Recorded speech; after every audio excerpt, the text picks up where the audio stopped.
Hi friends, എല്ലാവർക്കും പുതിയൊരു വീഡിയോയിലേക്ക് സ്വാഗതം. ഇന്നത്തെ നമ്മുടെ വീഡിയോ ഈ സമയത്ത് എല്ലാവർക്കും വളരെയധികം യൂസ്ഫുൾ ആയിട്ടുള്ളൊരു വീഡിയോ ആണ്. ഇപ്പോൾ ഈ മഴയും തണുപ്പൊക്കെ ഉള്ള സമയത്ത് ഏറ്റവും കൂടുതൽ രോഗങ്ങൾ പടർന്നു പിടിക്കുന്ന ഒരു സമയമാണ്. പ്രത്യേകിച്ച് ജലദോഷം, ചുമ, കഫക്കെട്ട്, തൊണ്ടവേദന. അപ്പോൾ ഇതിനൊക്കെ വളരെയധികം യൂസ്ഫുൾ ആയിട്ടുള്ളൊരു ഹോം റെമഡിയാണ് നമ്മളിന്ന് തയ്യാറാക്കുന്നത്. എല്ലാം നമ്മുടെ വീട്ടിലുള്ള ഇൻഗ്രീഡിയൻസ് ഒക്കെ തന്നെയാണ്. അതുപോലെ നല്ല എഫക്റ്റീവാണ്. കുട്ടികൾക്കും മുതിർന്നവർക്കും എല്ലാം ഒരുപോലെ എഫക്റ്റീവായിട്ടുള്ളൊരു റെമഡിയാണ്. അപ്പോൾ നമുക്ക് വീഡിയോയിലേക്ക് പോകാം.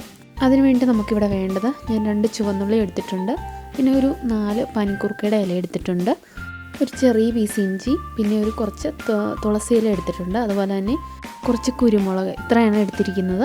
നമുക്കെല്ലാവർക്കും അറിയാവുന്നതാണ്, പനിക്കൂർക്കയിൽ ധാരാളമായിട്ട് ഔഷധ ഗുണങ്ങൾ അടങ്ങിയിട്ടുള്ള ഒന്നാണ്.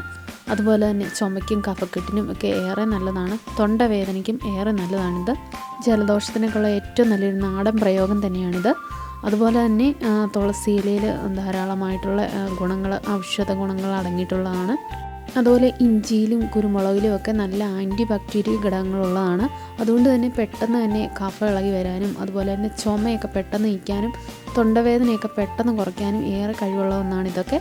ജലദോഷം, തൊണ്ടവേദന, ചുമയൊക്കെ പെട്ടെന്ന് തന്നെ ശമിപ്പിക്കാനുള്ള കഴിവ് ഇതിനെല്ലാം ഉണ്ട്. അപ്പോൾ നമുക്ക് ആദ്യം തന്നെ ഇഞ്ചിയും ഉള്ളിയും അതുപോലെ തന്നെ കുരുമുളകും നന്നായിട്ടൊന്ന് ചതച്ചെടുക്കണം. അപ്പോൾ ഞാനിതൊന്ന് ചതച്ചെടുത്തിട്ടുണ്ട്. ഇനി നമുക്കൊരു പാത്രത്തിലേക്ക് കുറച്ച് ഒരു 1.5 ഗ്ലാസ് വെള്ളം വെച്ച് കൊടുത്തിട്ടുണ്ട്. ഇനി അതിലേക്ക് നമ്മൾ ചതച്ച് വെച്ചിരിക്കുന്ന ഈ കുരുമുളകും ഇഞ്ചിയും അതുപോലെ തന്നെ പനിക്കൂർക്കയും എല്ലാം കൂടെ നമുക്ക് ഇട്ട് കൊടുക്കാം. ഇനി നന്നായിട്ട് നമുക്ക് തിളപ്പിച്ചെടുക്കാം. അപ്പോൾ ഇപ്പോൾ ഇത് നന്നായിട്ട് തിളച്ച് വന്നിട്ടുണ്ട്. ഇനി നമുക്കൊരു ലോ ഫ്ലെയിമിലോട്ട് വെച്ചിട്ട് നന്നായിട്ട് ഒരു 3 മിനിറ്റെങ്കിലും ഒന്ന് നന്നായി തിളപ്പിക്കണം. അടച്ച് വെച്ച് തന്നെ തിളപ്പിക്കാം. അപ്പോഴാണ് ഇതിൻ്റെ ഈ ഒരു സത്തൊക്കെ ഇതിലേക്ക് നന്നായിട്ട് ഇറങ്ങുന്നത്.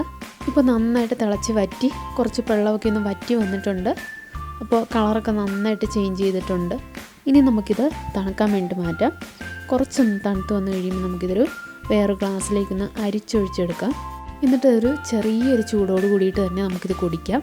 അപ്പോൾ കുട്ടികൾക്കൊക്കെ കൊടുക്കുമ്പോൾ വേണമെങ്കിൽ ഇതിലേക്ക് അല്പം തേനും കൂടി ഒന്ന് ആഡ് ചെയ്യാം. ചെറിയൊരു എരിവൊക്കെ ഉള്ളതുകൊണ്ട്. അപ്പോൾ ഇത് മുതിർന്നവർക്കും കുട്ടികൾക്കും എല്ലാം വളരെയധികം എഫക്റ്റീവായിട്ടുള്ള റെമഡിയാണിത്. ഇപ്പോൾ ഉണ്ടാകുന്ന ഈ ജലദോഷവും ചുമയും തൊണ്ടവേദനയൊക്കെ മാറാൻ വേണ്ടി ഈ ഒരു റെമഡി ഒരു 2 പ്രാവശ്യം തന്നെ കുടിച്ചാൽ ധാരാളം മതിയാവും. നന്നായിട്ട് കുറയും. അപ്പോൾ ഈ വീഡിയോ നിങ്ങൾക്ക് ഇഷ്ടമായെങ്കിൽ ലൈക്ക് ചെയ്യാനും ഷെയർ ചെയ്യാനും സബ്സ്ക്രൈബ് ചെയ്യാനൊന്നും മറക്കണ്ട. അപ്പോൾ അടുത്തൊരു യൂസ്ഫുൾ വീഡിയോ ആയിട്ട് നമുക്ക് വീണ്ടും കാണാം. താങ്ക്